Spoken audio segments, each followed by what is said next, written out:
Hello everyone, कैसे हैं आप लोग। हमने एनसीईआरटी की एक सीरीज़ स्टार्ट करी थी जिसमें ये चौथी वीडियो है। बीच में हमने सीरीज़ बंद कर दी थी तो बहुत सारे भाइयों का कमेंट आ रहा था कि सर वो उसको फिर से स्टार्ट किया जाए, क्योंकि इसमें हम लोग करते क्या है कि लाइन बाय लाइन हर एक चीज़ पढ़ते हैं और उसका मतलब समझते हैं। जो हमारी एक बेसिक अंडरस्टैंडिंग है, जिन्होंने भी साइंस नहीं पढ़ी या जो भूल गए हैं उनको थोड़ा सा अंडरस्टैंडिंग समझ में आती है। और सारे क्वेश्चन एनसीईआरटी से ही बनते हैं। तो ये क्लास 9 का चैप्टर 4 है, बहुत ही इंपॉर्टेंट चैप्टर है, परमाणु की संरचना, structure of the atom. English की पीडीएफ मैं टेलीग्राम पे भेज दूंगा और हिंदी की भी मैं टेलीग्राम पे भेज दूंगा। यहाँ पे फिलहाल मैं हिंदी में बताऊंगा। अध्याय 3 में हम लोग पढ़ चुके हैं पदार्थ। पदार्थ यानी मैटर। मैटर परमाणुओं से और अणुओं से मिलकर बना, ये हम लोग पिछले चैप्टर में पढ़ चुके हैं। जिन्होंने वीडियो नहीं देखी वो जाके देख लें। विभिन्न प्रकार के पदार्थों का अस्तित्व उन परमाणुओं के कारण होता है जिनसे वो बने होते हैं। मतलब जो मैटर है वो किस परमाणु, किस एटम से मिलकर बना है, उसका अस्तित्व और उसकी कैरेक्टरिस्टिक्स उसी से होता है। अब प्रश्न उठता है कि किसी एक तत्व का परमाणु किसी दूसरे तत्व के परमाणुओं से भिन्न क्यों होता है भाई। क्या परमाणु वास्तव में अविभाज्य होते हैं? जैसे कि हमने पिछले चैप्टर में पढ़ा कि परमाणु अविभाज्य होते हैं और अविनाशी होते हैं। इसको इस चैप्टर में हम लोग इसी पे बात करेंगे। और जैसा कि डाल्टन ने प्रतिपादित किया था कि परमाणुओं के भीतर छोटे छोटे अन्य घटक भी विद्यमान होते हैं। इस अध्याय में हमें इस प्रश्न का उत्तर मिलेगा। हम अपरमाणिक मतलब एक परमाणु कणों और परमाणु के विभिन्न प्रकार के मॉडलों के बारे में पढ़ेंगे। बहुत ही इंपॉर्टेंट चैप्टर है, जिनसे यह पता चलता है कि ये कण परमाणु के भीतर किस प्रकार व्यवस्थित होते हैं। तो 19वीं शताब्दी के अंत में वैज्ञानिक समक्ष बड़ी चुनौती थी कि परमाणु की संरचना बताया जाए, उसके गुणों के बारे में। तो परमाणुओं के अविभाज्य न होने के संकेतों में से एक संकेत स्थिर विद्युत तथा विभिन्न पदार्थों द्वारा विद्युत चालन की परिस्थितियों से मिला। जैसे कि हम लोग बचपन से करते थे, कंघी ले लो, पेन ले लो, उसको बालों पे रगड़ते थे और छोटे छोटे, वही यहाँ पे क्रियाकलाप किया गया है। और उसको छोटे छोटे कागज से जब हम उठाते थे तो वो उठते थे, मतलब वो जैसे हिलते हुए या कभी कभी चिपकते थे। तो इस क्यों होता था? ये होता था स्टैटिक चार्ज के कारण। अब स्टैटिक चार्ज मतलब स्थिर आवेश। क्या होता है ये कि इन क्रियाकलापों से क्या हम निष्कर्ष निकाल सकते हैं कि दो वस्तुओं को आपस में रगड़ने से उसमें विद्युत आवेश आ जाता है। यह आवेश कहाँ से आता है? इसका उत्तर तब मिला जब यह पता चला कि परमाणु विभाज्य है और आवेशित कणों से बना है। परमाणु क्या है? विभाज्य है। और आवेशित कणों से मतलब क्या है? इसमें electron minus charge, proton positive charge और न्यूट्रॉन न्यूट्रल चार्ज से होता है। तो ये आवेशित कणों से मिलकर बना है। परमाणु में उपस्थित आवेशित कणों का पता लगाने में कई वैज्ञानिक, जैसे 19वीं शताब्दी में यह जान लिया गया था कि परमाणु साधारण और अविभाज्य कण नहीं है, बल्कि इसमें कम से कम एक अपरमाणु कण इलेक्ट्रॉन विद्यमान होता है। ये 19वीं शताब्दी में जाना गया था कि इलेक्ट्रॉन की खोज सबसे पहले हुई, जिसका पता जे टॉमसन ने लगाया था कि इलेक्ट्रॉन के संबंध में जानकारी प्राप्त होने के पहले ई गोल्डस्टीन ने 1886 में एक नए विकिरण की खोज की, जिन्हें कैनाल रे कहा गया। अभी मैं बताता हूँ कैनाल रे क्या होता है। ये किरणें धनावेशित विकिरण थी। कैनाल रे क्या है? एक धनावेशित विकिरण थी, जिसके धनावेशित मतलब पॉजिटिव विकिरण, जिसे एनोड किरणें भी हम लोग कहते हैं। ठीक है, जिसके द्वारा अंततः दूसरे अपरमाणु की खोज हुई। इन कणों का आवेश इलेक्ट्रॉन के आवेश के बराबर किंतु विपरीत था। इनका द्रव्यमान इलेक्ट्रॉनों की द्रव्यमान की अपेक्षा 2000 गुना अधिक। इनको प्रोटॉन नाम दिया गया। क्या नाम दिया गया? प्रोटॉन नाम दिया गया। सामान्यतः इलेक्ट्रॉन को ई माइनस और प्रोटॉन को पी प्लस से लिखा जाता है। आवेश दोनों पे बराबर होता है, लेकिन प्रोटॉन का द्रव्यमान बहुत अधिक होता है। इस चीज को समझना आप। प्रोटॉन का द्रव्यमान 1 इकाई और इसका आवेश +1 लिया जाता है। इलेक्ट्रॉन का द्रव्यमान नगण्य होता है और इसका आवेश -1 लिया जाता है। ठीक है भाई, समझ गए? अब आप इसको आगे पढ़ते हैं। ऐसा माना गया कि परमाणु प्रोटॉन और इलेक्ट्रॉन से बने हैं, जो परस्पर आवेशों को संतुलित करते हैं। प्रोटॉन किससे बने हैं? पहले तो ये माना गया, अभी पूरा समझना, प्रोटॉन और इलेक्ट्रॉन से ही मिलकर बने हैं, जो एक दूसरे को क्या करते हैं? संतुलित करते हैं। यह भी प्रतीत हुआ कि प्रोटॉन परमाणु के सबसे भीतरी भाग में होते हैं। इलेक्ट्रॉनों को आसानी से निकाला जा सकता है, लेकिन प्रोटॉनों को नहीं। अब सबसे बड़ा प्रश्न था कि ये कण परमाणु की संरचना किस प्रकार करते हैं।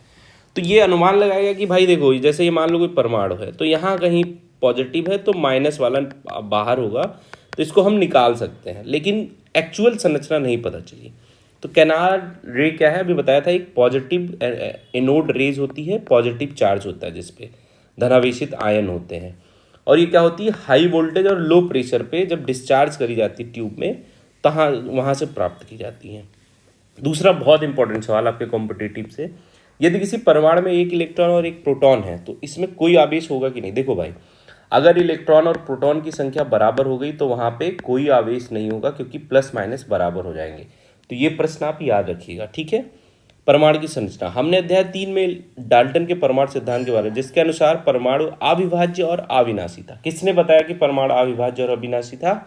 तो डाल्टन जी ने बताया था, याद रखिएगा। लेकिन परमाणु के भीतर दो मूल कणों इलेक्ट्रॉन और प्रोटॉन की खोज ने डाल्टन के परमाणु सिद्धांत को, इस धारणा को गलत कर दिया। अब यह जानना आवश्यक था कि इलेक्ट्रॉन और प्रोटॉन परमाणु के भीतर किस तरह व्यवस्थित होते हैं। इसको समझाने के लिए बहुत से वैज्ञानिकों ने भिन्न भिन्न मॉडलों को प्रस्तुत किया। जे टॉमसन पहले वैज्ञानिक थे जिन्होंने परमाणु की संरचना में मॉडल। टॉमसन जी ने क्या बताया?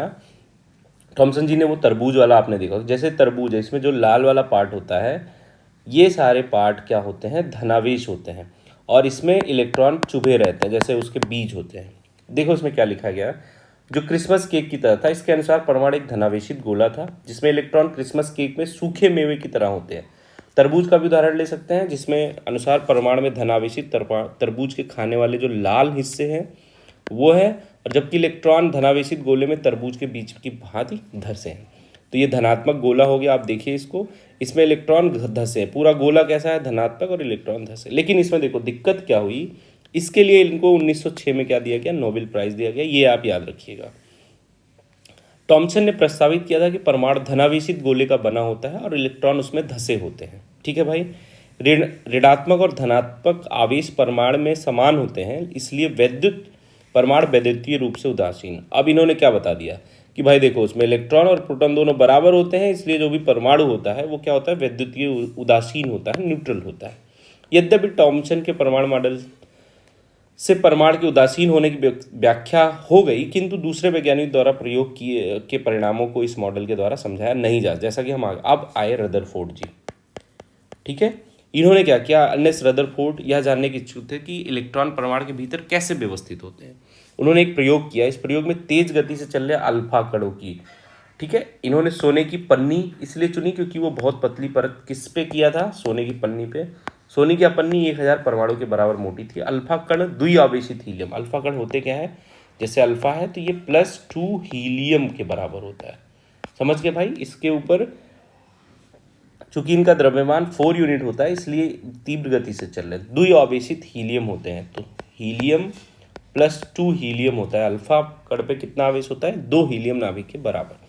यह अनुमान था कि अल्फा कण सोने के परमाणु में विद्यमान अपरमाणिक कणों के द्वारा विक्षेपित होंगे। चूंकि अल्फा कण प्रोटॉन से बहुत अधिक भारी थे, इसलिए इन्होंने इनके अधिक विक्षेपण की आकर्षण नहीं किए थे। लेकिन देखो होता क्या है, जब ये करते हैं तो बहुत सारे कण सीधे निकल जा रहे हैं सारे इनके, लेकिन एक यहाँ पे ऐसा था जो बिल्कुल वापस आ रहा है। तो इन्होंने क्या देखा, लेकिन अल्फा कण प्रकीर्णन प्रयोग आशा के बिल्कुल विपरीत परिणाम दिया। तेज गति से चल रहे अधिकतर अल्फा कण सोने की पन्नी से सीधे निकल गए। कुछ अल्फा कण पन्नी के द्वारा बहुत छोटे कोण से अब विक्षेपित हुए। आश्चर्यजनक रूप से 12,000 कणों में एक कण वापस आ गया। रदरफोर्ड के अनुसार यह परिणाम उसी प्रकार अविश्वसनीय था जैसे अगर आप एक 15 इंच के तोप के गोले को टिश्यू पेपर के ऊपर टुकड़े पर मारते हैं तो वह लौटकर आपको ही चोट पहुंचाता है। इनको भी क्या किया, नाभिकीय भौतिकी का जनक माना जाता है, किसको? अर्नेस्ट रदरफोर्ड को। और इनको भी 1908 में नोबेल प्राइज दिया गया नाभिक की खोज के लिए। इस प्रयोग से निष्कर्ष को समझने के लिए खुले मैदान में क्रियाकलाप करते हैं। मान लें कि एक बच्चा अपनी आंख को बंद किए हुए एक दीवार के सामने खड़ा है, उसे दीवार पर कुछ दूरी से पत्थर फेंकने को कहें। प्रत्येक पत्थर के दीवार से टकराने के साथ ही वह एक आवाज़ सुनेगा। अगर वह इसे 10 बार दोहराएगा तो वह 10 बार आवाज़ सुने। लेकिन जब आंख बंद किया हुआ बच्चा तार से घिरी हुई चारदीवारी पर पत्थर फेंका तो उसे अधिकतर पत्थर उस घेरे पर नहीं टकराएंगे और वो कोई, लेकिन जब वो घेरे पे एक पत्थर जिनके बीच से पत्थर निकल जाता है। इसी तरह के अनुसार अल्फा कण प्रकीर्णन के आधार पर रदरफोर्ड ने निम्न परिणाम निकाले। परमाणु के भीतर का अधिकतर भाग खाली है क्योंकि अधिकतर अल्फा कण बिना विक्षेपित हुए सोने से निकल जाते हैं। बहुत कम कण अपने मार्ग से विक्षोभित होते हैं, जिससे ज्ञात होता है कि परमाणु में धनावेशित भाग बहुत कम है। बहुत कम अल्फा कण 180 डिग्री पर, जिससे संकेत मिलता है कि सोने का परमाणु पूर्ण धनावेशित भाग और द्रव्यमान परमाणु के भीतर बहुत कम आयतन में सीमित है। प्राप्त आंकड़ा के आधार पर इन्होंने यह निष्कर्ष निकाला कि नाभिक की त्रिज्या परमाणु की त्रिज्या से 10⁵ गुना छोटी है। अपने प्रायोगिक आधार पर रदरफोर्ड ने परमाणु का नाभिकीय मॉडल प्रस्तुत किया। इन्होंने कहा परमाणु का केंद्र धनावेशित होता है, ये परमाणु का केंद्र है, ये धनावेशित है, जिसे नाभिक कहा गया। इसे क्या कहा गया? नाभिक या न्यूक्लियस कहा गया। एक परमाणु का लगभग संपूर्ण द्रव्यमान नाभिक में, द्रव्यमान यही होता है क्योंकि इलेक्ट्रॉन का द्रव्यमान नगण्य होता है। इलेक्ट्रॉन नाभिक के चारों ओर वर्तुलाकार कक्षा में चक्कर लगाते हैं। नाभिक का आकार परमाणु के आकार की तुलना में काफ़ी कम होता है। तो ये सारी चीज़ें, लेकिन इन्होंने क्या किया, इन्होंने जो बताया कि चक्र तो लगाएंगे ही, इलेक्ट्रॉन का स्थायी हो पाना संभव नहीं, लेकिन चक्र लगाते समय उनकी ऊर्जा में जो विक्षेपण होगा तो वो बाद में उसी में गिर जाएंगे। ये इनकी जो है कमी। कोई भी आवेशित कण गोलाकार कक्ष में त्वरित होता है, त्वरण के दौरान आवेशित कणों से ऊर्जा का विकिरण होगा। इस प्रकार स्थायी कक्षा में घूमता हुआ इलेक्ट्रॉन अपनी ऊर्जा विकृत करेगा और नाभिक से टकरा जाएगा। अगर ऐसा होता है तो परमाणु अस्थिर होता है। तो ये चीज़ समझ गए कि जैसे इन्होंने बताया कि यहाँ पे नाभिक है, पॉजिटिव है, इलेक्ट्रॉन यहाँ है, घूम रहा है, लेकिन घूमते घूमते जब वो ऊर्जा अपना खत्म करता जाएगा तो अंत में यहाँ गिर जाएगा, इसलिए परमाणु अस्थिर हो जाएगा। तो इनका भी मॉडल चला नहीं, फिलहाल नोबेल प्राइज तो पा गए। अब आया बोर का परमाणु मॉडल। रदरफोर्ड के परमाणु मॉडल पर आपत्तियों को दूर करने के लिए नील्स ने जो है स्टार्ट किया। इनको भी इन्होंने क्या बताया, इलेक्ट्रॉन केवल कुछ निश्चित कक्षाओं में ही चक्कर लगा सकता है, जिन्हें इलेक्ट्रॉन की विभक्त कक्षा कहते हैं। इन्होंने बताया कि इलेक्ट्रॉन कुछ निश्चित कक्षाओं में ही चक्कर लगाता है, जिसे उसकी विभक्त कक्षा। जब इलेक्ट्रॉन इस विभक्त कक्षा में चक्कर लगाते तो उनकी ऊर्जा का विकिरण नहीं होता है, इन्होंने ये बताया। अब इनको भी नोबेल प्राइज़ मिला है, बहुत सारी बुकें मिली, इसको आप पढ़ लीजिएगा, टेलीग्राम पे भेजूंगा। इन्होंने बताया वो कक्षा एक नाभिक हो गया और ये KLMN कक्षा में चक्कर लगाता है, जहाँ पे n=4 ऊर्जा स्तर को इन्होंने दर्शाया। ये क्या है? KLMN ऊर्जा स्तर है। ये कक्षाएं या कोष KLMN द्वारा दर्शाई जाएंगी या 1 2 3 4 द्वारा दर्शाई जाएंगी। ठीक है, ये आप पढ़िएगा, इसका उत्तर देने की कोशिश करिएगा। फिर न्यूट्रॉन जी आए। न्यूट्रॉन ने कहा कि भाई 1932 में जे चैडविक ने एक अपरमाणुक कण की खोज निकाली जो अनावेशित द्रव्यमान में प्रोटॉन के बराबर था। एक इन्होंने न्यूट्रॉन की खोज की जो परमाणु मतलब द्रव्यमान में तो प्रोटॉन के बराबर था, जितना प्रोटॉन का द्रव्यमान उतना न्यूट्रॉन का, लेकिन ये न्यूट्रल था और इसके ऊपर पॉजिटिव चार्ज था। अंततः इसका नाम न्यूट्रॉन पड़ा। हाइड्रोजन को छोड़कर ये सभी परमाणु के नाभिक में होते हैं। तो किसके परमाणु के नाभिक में न्यूट्रॉन नहीं पाया जाता? हाइड्रोजन की। ये इंपॉर्टेंट है, इसको याद रखिएगा। सामान्यतः न्यूट्रॉन को n से दर्शाया गया। परमाणु का द्रव्यमान नाभिक में उपस्थित प्रोटॉन और न्यूट्रॉन के द्रव्यमान के योग द्वारा प्रकट किया जाएगा। ठीक है, ये समझिएगा। परमाणु का द्रव्यमान क्या होगा? प्रोटॉन और न्यूट्रॉन के द्रव्यमान के योग के द्वारा। विभिन्न कक्षाओं में इलेक्ट्रॉन कैसे वितरित होते हैं? इस नियम के अनुसार किसी कक्षा में उपस्थित अधिकतम इलेक्ट्रॉनों की संख्या को सूत्र 2n² से, जहाँ n कक्ष की संख्या, जैसे मान लीजिए कक्ष 1 में है तो 2n² 2 1 का स्क्वायर, तो कितना आ गया 2 पहली कक्षा में। दूसरी 2n⁻², मानी 2 इंटू दूसरी कक्षा 2 का स्क्वायर 4, तो 2 इंटू 4 इंटू 8, तो पहली कक्षा में 2, दूसरी कक्षा में 8, इसी तरह तीसरी कक्षा में 18 और चौथी कक्षा में 32 होंगे। ठीक है भाई, ये पूरा इलेक्ट्रॉन इन्होंने दर्शाया कि पहली कक्षा में 2 हो सकते हैं। तो इस तरीके से कुछ इन्होंने बताया। सबसे बाहरी कोष में इलेक्ट्रॉनों की अधिकतम संख्या 8 हो सकती है। किसी परमाणु को दिए गए कोष में इलेक्ट्रॉन तब तक स्थान नहीं लेते हैं जब तक कि उससे पहले भीतरी वाली कक्षा, मतलब क्या कह रहा है ये कि समझो, अगर ये मान लो ये कक्षा हुई, जब तक ये 2 पूरी भर नहीं जाएगी तब तक इधर इलेक्ट्रॉन नहीं आएंगे। ठीक है, तो जब इसमें 2 भर जाएगी तो इसमें क्या है, इसके लिए आएंगे और इसमें 8 हो जाएंगे। जब इसमें भर जाएंगे तभी दूसरे वाले कक्षा में जाएंगे। इस चीज़ को आपको समझना है। आगे क्या कहा कि अब ये सारी चीज़ें हो गई। ठीक है, संयोजकता के बारे में हम लोग बात करते हैं। ये भाई आप कर लेना, ठीक है। नहीं होगा तो कमेंट करिएगा क्योंकि टाइम का थोड़ा अभाव है।